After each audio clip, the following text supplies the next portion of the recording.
अगला प्रश्न डॉक्टर प्रियंका चौधरी। प्रश्न संख्या 266 माननीय मंत्री जी।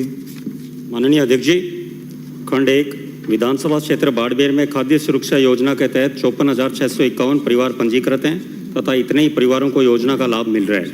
खंड 2 भारत सरकार द्वारा राज्य हेतु निर्धारित सीलिंग सीमा 4,46,00,000 के विरुद्ध शेष रहे स्थानों के विरुद्ध लाभार्थियों को राष्ट्रीय खाद्य सुरक्षा योजना में शामिल किए जाने हेतु नवीन आवेदन प्राप्त नहीं करके पूर्व में प्राप्त कुल 19,58,000 आवेदनों में से लंबित आवेदन लगभग 13,90,000 में से प्रशिक्षण पश्चात नाम जोड़ने की कार्रवाई विभागीय स्तर पर प्रक्रियाधीन है। खंड 3 विभागीय आदेश दिनांक 5/11/2015, 29/9/2017 एवं 11/4/2022 द्वारा राष्ट्रीय खाद्य सुरक्षा से वंचित पात्र लाभार्थियों के नाम खाद्य सुरक्षा सूचियों में जोड़ने एवं अपात्र व्यक्तियों के नाम हटाए जाने के लिए अपीलीय प्रक्रिया है। भारत सरकार द्वारा राज्य हेतु निर्धारित सीलिंग सीमा 4,46,00,000 के विरुद्ध शेष रहे स्थानों के विरुद्ध लाभार्थियों को राष्ट्रीय खाद्य सुरक्षा योजना में शामिल किए जाने हेतु नवीन आवेदन प्राप्त नहीं करके पूर्व में प्राप्त कुल 19,58,000 आवेदन में से लंबित लगभग 13,90,000 में से प्रशिक्षण प्राप्त पश्चात नाम जोड़ने की कार्रवाई विभागीय स्तर पर प्रक्रियाधीन है। माननीय सदस्य। माननीय अध्यक्ष महोदय, मैं आपके माध्यम से मंत्री जी से आग्रह करना चाहूँगी कि सरकार की जितनी भी विकास की योजनाएं हैं उसका आधार जनगणना होता है। 2011 की अपनी राजस्थान की पॉपुलेशन 6.8 करोड़ थी, जो आज के दिन अनुमानित है 8.36 करोड़। आज के दिन हम ये देखते हैं कि बीच में सरकार ने कई BPL नाम जोड़े और काटे।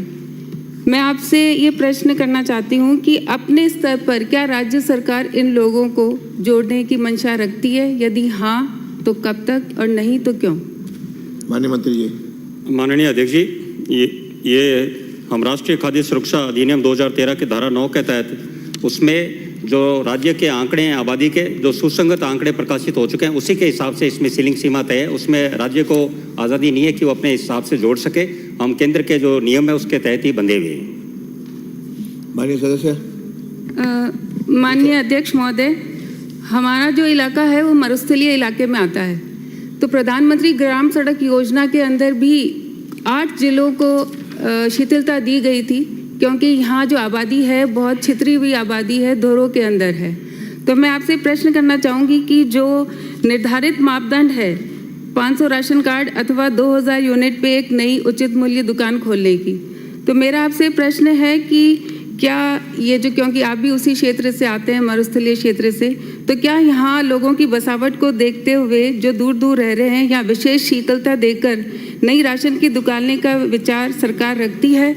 यदि हाँ तो कब तक और नहीं तो क्यों? माननीय मंत्री जी। माननीय अध्यक्ष जी, बाड़मेर से आने वाले माननीय सदस्य का प्रश्न बिल्कुल न्यायोचित है कि रेगिस्तान क्षेत्र में दूरियां, ढाणियां और गांव लंबी दूरी पे बसावट होती है, तो वहां पर व्यक्ति को जाना, दूसरी जगह से उचित मूल्य दुकान पर जाना बहुत मुश्किल होता है। तो वहाँ पर कहीं ना कहीं हम जहाँ आपके सुझाव आएंगे, जहाँ पर भी माननीय विधायक जी की आवश्यकता है कहीं ऐसी दुकानों की, राशन की दुकानों की, तो मैं आश्वस्त करता हूँ वहाँ पे नई राशन की दुकानें खोल दी जाएगी जहाँ सुझाव। अगला प्रश्न है